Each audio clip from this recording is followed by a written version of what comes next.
Good day mga idol, ang pag-uusapan natin is tungkol sa pointing. Tungkol din ito mga idol sa mga handler nyo. Mga 21 days mga idol, kasama nila yung mga warriors natin at hindi lang yun mga idol, hindi lang yun yung paghihirap nila.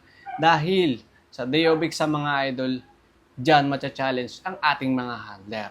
At kung ikaw mga idol ay isang handler, alam kong experience mo to mga idol. Kaya ito para sa mga handler mga idol. So kung ikaw ay isang owner mga idol, ingatan mo yung handler mo na magaling. Isang pagkakamali lang ng handler natin, tapos ang pinaghirapan nila mga idol.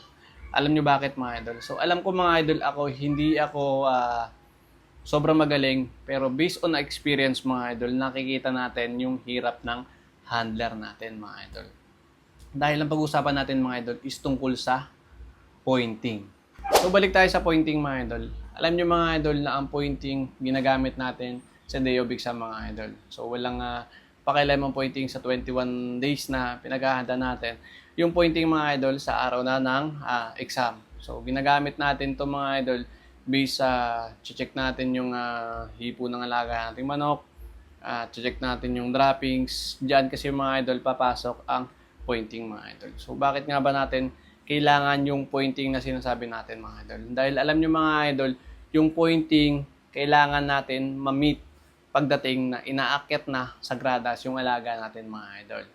Dahil sa pamamagitan ng pointing mga idol, kailangan yung carbon monoxide ng alaga natin mga idol is nagfo-flow yan sa katawan ng alaga natin mga idol. So minsan mga idol, na-experience nyo ba na yung alaga nyo pag tinamaan mga idol is nagsha-shock sila? So sa pamamagitan yan mga idol, pag nasa-shock yung mga manok natin or minsan natutulog pag tinatamaan mga idol dahil nga mga idol, yung carbon monoxide sa katawan nila mga idol is hindi maganda yung flowing. Yung mga red blood cells ng mga alaga natin mga idol is healthy, no? So maganda yung flow ng red blood cells nila sa katawan para pag nasusugatan sila mga idol, yung mga platelets mga idol is mabilis itong pumunta sa sugat para matakpan at hindi maging madugo mga idol yung sugat nila mga idol. Kasi pag healthy yung blood nila mga idol at maganda yung flowing nila mga idol, mas mabilis po sila nakaka-recover mga idol. Kaya ginagamit natin yung sinasabi nating pointing mga idol. At sa pamamagitan niyan mga idol, ang ginagamit minsan natin is yung B12.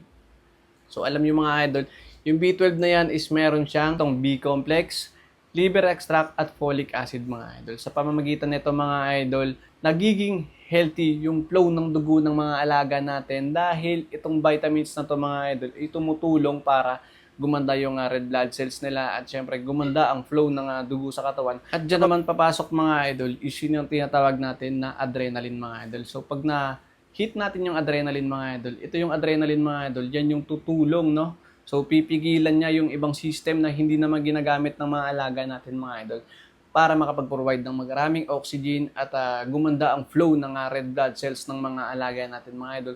So, sa pamamagitan niyan mga idol, magagampanan ng alaga natin na pagiging sharpness ng kanilang isip.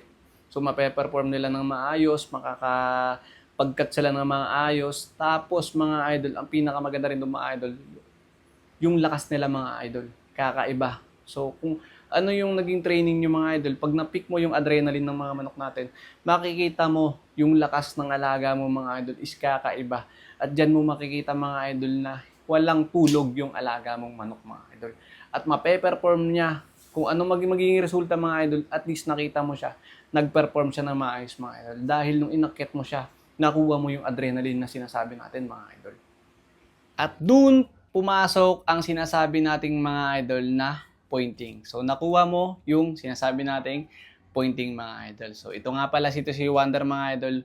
Hope na may nakuha kayong idea. So, kung hindi po kayo sangayon sa sinabi natin, pwede po kayong mag-comment down below. At syempre, pwede nyo rin po i-share yung idea na meron po kayo mga idol. Kasi hindi naman po tayo madamot mga idol. So, itong sinasabi natin mga idol is based lang din ito sa experience natin. At hoping na marami pa po tayong ma-share na idea sa inyo mga idol.